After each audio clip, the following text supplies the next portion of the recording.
Welcome to The Thing About Austen, a podcast about Jane Austen's world. I'm Zan. And I'm Diane. And this episode, we're talking about white soup.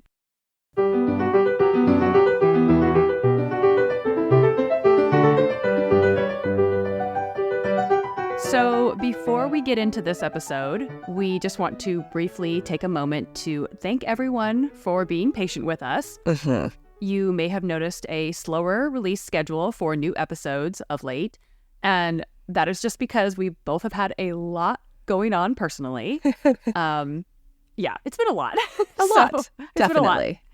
So we love doing the podcast, but it is extremely time intensive, and between life and jobs, we just haven't been able to maintain the same pace. I also just moved and legit did not have my microphone for like 3 weeks, did not know where it was. So that does put a damper on things. It causes some issues. And on that same note, we love, truly, we love getting email from listeners. And typically we do our best to reply to everyone, but we did get so behind that it kind of became overwhelming. And so we sort of just needed to be like clean the slate doing a kind of clean thing. slate. Yes. So if you didn't get a reply, please know that we definitely read your email. We do always read all the emails that come in and certainly appreciated hearing from you. And if you sent in an episode request, it definitely got added to our spreadsheet, but it's possible we just weren't able to get around to replying. So Right. But we love you all. Thank you for listening. Exactly. We love you all. Thank you so much. We do always love hearing from everyone. Thank you all for your understanding. And now we proceed to the episode. So this week we are taking a look at Pride and Prejudice. Elizabeth is at Netherfield Park, tending to Jane, and one evening, while everyone is gathered after dinner, Miss Bingley advises her brother to not go forward with his plans for the ball. Because obviously, no one could possibly wish to participate in such an event. Yeah. She has opinions she wants her brother to know about, for sure. So this is from the text. "If you mean Darcy," cried her brother, "he may go to bed if he chooses before it begins. But as for the ball, it is quite a settled thing. And as soon as Nichols has made white soup enough, I shall send round my cards." Done deal.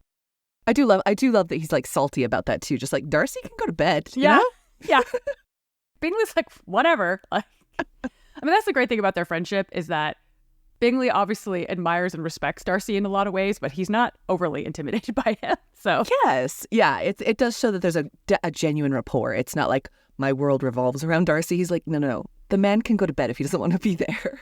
Possibly listens to him too much in regards to romantic advice, but we'll leave that aside for this particular moment. Sure. In this moment, yes, there's a healthy rapport. According to the OED, white soup is, quote, soup having a white appearance or made with white stock. So, mystery solved. The episode is over. We're done. Thanks for coming. Okay, so white soup actually goes by a lot of names, including soupe à la reine, potage à la reine, almond soup, and blancmange. According to Jane Grigson in English Food, it is, quote, a masterpiece of delicacy, which goes back to the cookery of the Middle Ages, the courtly cookery of England and France. White soup's basic components are described by Maggie Lane in her book, Jane Austen and Food. Lane writes, obviously, over such a long period of time and place, there were variations in recipe, but the soup was based on veal stock, cream, and, the essential ingredient, almonds. Sometimes rice or white breadcrumbs were added as a thickener. Sometimes the soup was enriched with egg yolk or given texture by the white part of leeks. So this is basically cream of chicken soup with almonds as the star of the show. Delish, right? Yeah, Campbell's get on board. Campbell's white soup. I mean, it sells itself. Pen Vogler gives us a bit more detail in her book, Dinner with Mr. Darcy, explaining that, quote, it was found on the most aristocratic tables from medieval times onward, and earlier versions were decorated with pomegranate seeds and lemon slices. Fancy. Yes, got to get the garnish going. Yeah. There are lots of variations on this recipe we could share. but we'll provide one from Catherine Brooks's 1770 book, The Complete English Cook. I mean, from the title alone, that's everything you need to know. So this is from her book. To make a fine white soup, take a leg of beef and a knuckle of veal, and let them boil at least 4 hours. Then beat a pound of sweet almonds very fine and mix them with some of the broth. Then serve with the almonds in it and sippets of fried bread. One of the other 18th century recipes we read also recommended serving this soup with, quote, a French roll stuck with almonds and stewed in a little of the soup in the middle. Dorothy Cashman, in her study, Stir It in Well, It Will Give a High French Taste, the relationship with French culinary influence in 18th and 19th century Ireland, points out that recipes like this often lean into serving these dishes with a nod to that French cuisine in mind, and, quote, the social cachet that French cuisine carried. Again, we want to be fancy. Yeah. So while Cashman's article particularly points out the Irish perception of French cuisine in her study, which perhaps differs from the English perception, there's just something undeniably fancy about French cuisine during this period, and we see that even in Austen's novel. Yeah. For instance, we see Mrs. Bennet speculating that Mr. Darcy has 2 or 3 French cooks at least, just because he's so wealthy. And it also makes sense that when Mr. Bingley proposes to have white soup at the Netherfield ball, that we're supposed to be making that French connection. According to Po Yu Rick Wei's article, It's All the Same What I Eat, Jane Austen's Dietary Philosophy. Quote, Mr. Bingley talks about the white soup, a French dish that manifests his wealth and rising social status, that he plans to serve at the Netherfield ball. White soup and ragout are fashionable and fancy dishes that usually appear at the privileged class's table. Lane takes this even further, pointing out that, quote, the kind of soup taken at balls is not specified elsewhere in Jane Austen, either in her letters or novels. The joke here, and Mr. Bingley is speaking her humorously, of course, is that only the most elegant concoctions would suit the notions of his house guests, Mr. Hurst, who favors French cookery, and Mr. Darcy, who can, ostensibly, afford to keep a French cook. Plain, homely Nichols must therefore put forth her best, and the best soup of all was white. We also have Mr. Bingley commenting that he will send round his cards as soon as Nichols has made enough white soup. So this is one of those scenes that gets a little bit difficult to parse because Bingley is being cheeky here, right? You know, yeah. So it's not like he's just basically sent Darcy to bed. So of course he is being cheeky. Yeah. So I think there have been like some speculation about like, okay, so how long does it take to make white soup and like how long does it keep for? And certainly, you know, you would need a large quantity to serve at a ball, and a cook would want to prepare, you know, like enough stock in advance. But it seems pretty unlikely that Bingley is actually saying that Nichols would fully prepare this creamy soup in advance before Bingley even sets a date and sends around his cards. And like we often say, anything is possible, but it doesn't seem terribly plausible based off of what we know of the soup in terms of ingredients and preparation and how you would want to serve it. So it seems like it's probably a joke, right? Like Bingley, again, he's being a bit cheeky. But that's certainly an argument that one could make. But we're just taking more of that Bingley is making a joke and, you know, like calling out white soup as something that he would definitely serve at his ball as sort of an example of like, hey, as long as we have white soup, we're having a ball. You know what I mean? The rest of it doesn't matter. I don't care what Darcy thinks. Yes. Bingley could have just said that about anything. You know, he could have easily been like, as soon as all the shoe roses have been acquired, I'll send around my cards, you know? Like, yes. It's sort of like a thing to say about when he's basically just saying, no, the ball's going to happen. Like, everyone chill out. Done deal. Yeah.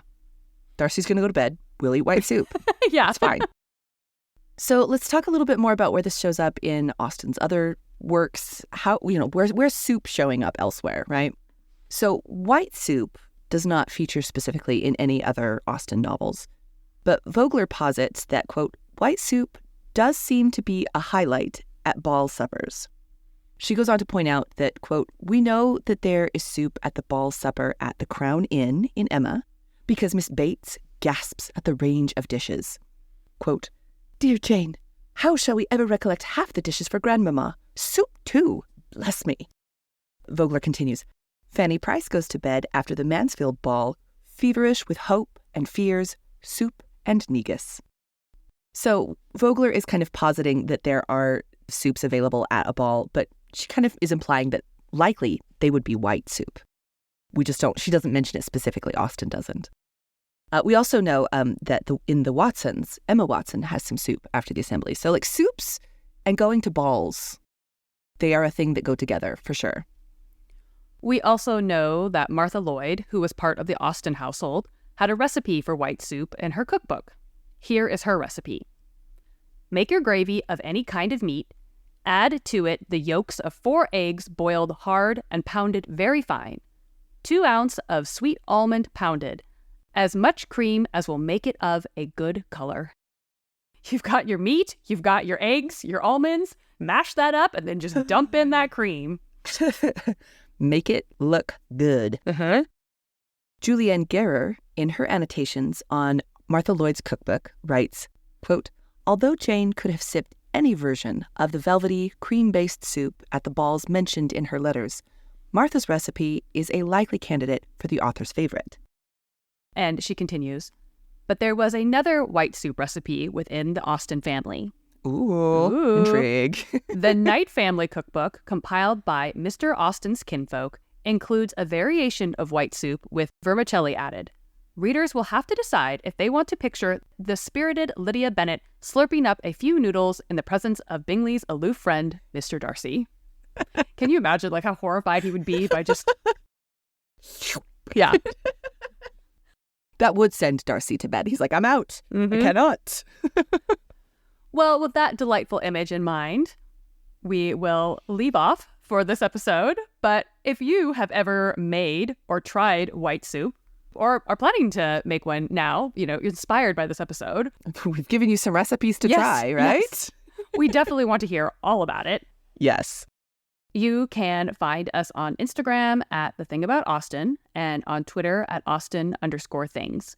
You can also check out our website, thethingaboutaustin.com, and email us at thethingaboutaustin@gmail.com. And you can also check out our merch for the podcast on Redbubble. Go to aboutaustin.redbubble.com. Stay tuned for next episode 100, by the way. Woo! And we will be talking about Jane Austen's house in Chawton with guest Lizzie Dunford. Thanks for listening. Bye!